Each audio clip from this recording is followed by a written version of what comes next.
yaitu waktu kamu membawa berkas persembahan unjukan harus ada genap 7 pekan, sampai pada hari sesudah pekan yang ke-7, kamu harus hitung 50 hari, lalu kamu harus mempersembahkan korban sajian yang baru kepada Adonai. Saya sengaja memberikan warna-warna khusus supaya teman-teman memperhatikan arti dari bahasa Ibraninya ini. Kata usfartem di Imamat 23:15 itu berasal dari kata sefirah yang artinya menghitung, atau arti lainnya adalah lapisan atau pancaran energi, emanasi atau batu safir. Lapisan itu kayak sfer, ya, kayak atmosfer, ionosfer, exosfer. Sfer itu berasal dari kata Ibrani sefirah, yaitu lapisan. Jadi pada saat kita melakukan sefirat HaOmer, kita pergi dari lapisan, setiap lapisan yang menutupi neshama kita, atau yang disebut sebagai klipa. Jadi bahasa Ibrani yang mengatakan usfartem, ya, artinya berbicara tentang menghitung ada berapa lapisan yang menutupi neshama kita. Kemudian kata yang berikut lachem itu berasal dari kata Ibrani lecha, seperti di Parasat, lech, lecha. Lecha artinya adalah untuk kamu, yaitu artinya untuk kebaikan kamu sendiri. Sehingga artinya di sini usfartem lachem, kamu harus menghitung untuk kebaikan kamu sendiri.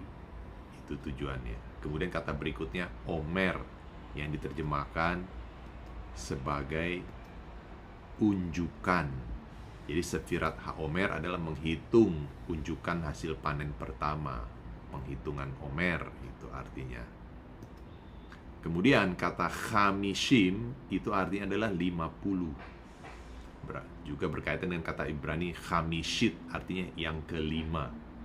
Chamisha artinya 5. Kalau teman-teman ubah susunannya, ya, huruf mem jadi yang ke depan, kemudian huruf shin, kemudian huruf yud, kemudian huruf chet, maka kita menemukan kata Masyiah. Jadi ketika Imamat 23 ayat 15 sampai 16 mengatakan hitung 50 hari, chamishim itu sebenarnya ada kaitannya dengan Masyiah secara makna remes, ya. Kita tahu ada metode eksegesis dalam agama Yahudi, ada pesat, remes, dras, dan sot. Literal, remes yang tersembunyi, dras itu adalah ajaran-ajaran dari turun-temurun dari rabbinikal, dan sot itu makna rahasia. Sedangkan secara remes, chamisim itu berbicara tentang Masyiah sebenarnya, level ke-50. Jadi penghitungan Omer atau sefirat HaOmer, ya, itu berbicara tentang level ke-50 yang adalah level Masyiah sebenarnya. Jadi kita menghitung Omer 1, 2, 3, 4, 5. Kita adalah berusaha menaikkan level kita, level rohani kita, level nashama kita, naik ke level Masyiah. Seperti Rabbi Nubahya jelaskan, level ke-50 adalah level Masyiah. Kata sefira adalah menggambarkan sesuatu yang tidak konstan, tidak kekal. Artinya di dalam dimensi ruang dan waktu. Sebaliknya kata Yovel atau angka 50 seperti tahun Yovel, tahun ke-50, ya. Kemudian penghitungan Omer, sefirat HaOmer hari yang ke-50, chamishim, angka 50 adalah menggambarkan sesuatu yang sudah lengkap, mengalami kepenuhan yang permanen, kekal, dan abadi. Angka 49 adalah berbicara tentang 49 pintu gerbang bina, pengertian yang dicapai Moshe Rabbeinu. Dimensi mistikalnya, dimensi sotnya adalah kita diberitahu di dalam Talmud Babilonia, Traktat Rosh Hashanah 21, bahwa pada mulanya alam semesta ini diciptakan melalui 50 pintu gerbang bina pengertian. Kepada Moshe diberikan 49 diantaranya seperti yang dikatakan oleh David di dalam Tehilim Mazmur 8 ayat 6 yang mengatakan Vatchas rehu me'at me Elohim, namun kau telah menjadikannya sedikit kurang dari Elohim.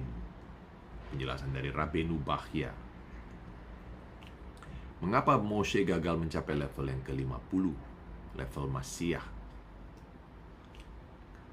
karena dosa patung lembu emas yang dibuat oleh bangsa Israel saat itu. Hal ini mengajarkan kepada kita bahwa dosa komunitas, kemerosotan rohani member komunitas akan berdampak kepada pemimpinnya. Ini dijelaskan oleh komentar Rasi Rabbi Shlomo Itzhaki di Vaikra 4 ayat 3. Menurut penjelasan Agadik ya, bila seorang imam besar berbuat dosa, maka ini merupakan kesalahan semua member jemaat Bani Israel. Dengan kata lain, tidak ada seorang pun bebas dari kesalahan. Karena setiap orang bergantung pada imam besarnya untuk menebus dosa-dosa kesalahan mereka, dan agar imam besar berdoa bagi mereka. Tetapi jika imam besar itu sendiri sudah menjadi bejat, rusak, maka tidak ada lagi yang dapat menebus dosa-dosa jemaat Bani Israel dan membuat semua orang di rumah Israel berdosa semuanya.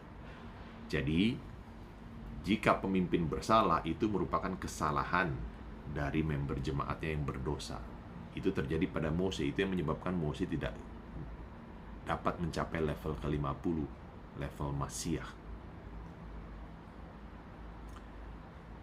Seperti mengutip penjelasan Rabbi Nubahya, akhirnya kita mengerti bahwa level ke-50 adalah level Masiah. Level ke-50 adalah level pintu gerbang Binah. Binah, pengertian, ya, itu adalah di luar dimensi ruang dan waktu kekekalan. Binah dalam bahasa Ibrani, kalau kita tukar susunan posisinya, ya, menjadi Benya. Artinya pengertian itu hanya bisa didapatkan melalui Benya. Pengertian kita akan alam semesta ini tentang Torah hanya bisa didapat melalui anak Elohim. Ya. Jadi level ke-50 berbicara tentang Masiah.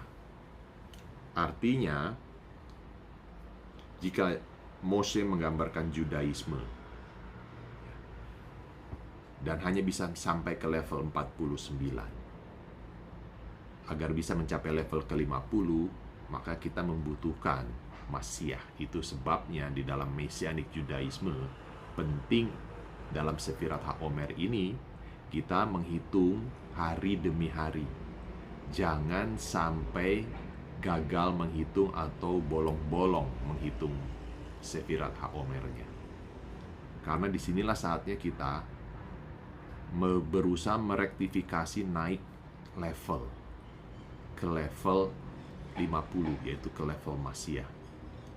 Dengan kata lain, tujuan dari Sefirat HaOmer atau penghitungan Omer adalah mencapai level ke-50, yaitu level Masiah.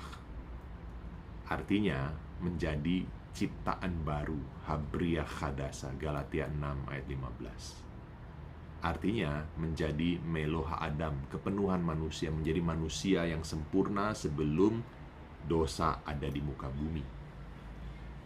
Artinya Meloha Goyim, Roma 11 ayat 25, mengalami kepenuhan bangsa-bangsa.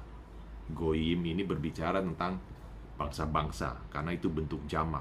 Goy itu satu bangsa, Goyim itu bangsa-bangsa, termasuk juga bangsa Israel disebut sebagai Goy Kados, dan juga bangsa-bangsa non-Yahudi yang menggabungkan diri ke bangsa Israel. Itu arti, itu tujuan mengapa kita melakukan Sefirat HaOmer, ya. Jadi kita harus serius dalam melakukan Sefirat HaOmer ini dan selalu berusaha bercermin, ya, bagaimana kita bisa naik ke level 50, ke level Masiah, ya, mentransform diri kita menjadi Bria Khadasa, mentransform diri kita menjadi mengalami kepenuhan Salem atau Meloha Adam, dan mentransfer diri kita mengalami kepenuhan sebagai sebuah bangsa. Baik, Haverim, itulah penjelasan singkat mengapa kita melakukan penghitungan Sefirat HaOmer dan apa tujuan kita melakukan Sefirat HaOmer. Semoga bermanfaat. Saya tutup dengan berkat setelah belajar Torah. Baruch ata Adonai Eloheinu melech haolam asher natan lanu Torat emet v'chaye olam nata betochenu. Baruch ata Adonai noten ha-Torah besekut Yeshua Mesihenu, yang artinya diberkatilah Engkau Adonai Elohim kami, Raja alam semesta, yang telah memberikan Torah kebenaran, yang telah memberikan kehidupan yang kekal kepada kami. Diberkatilah Engkau Adonai, Sang Pemberi Torah, di dalam merit dari Masiah kami Yesua. Kita sama-sama katakan amin, beamin. Yaser kuah.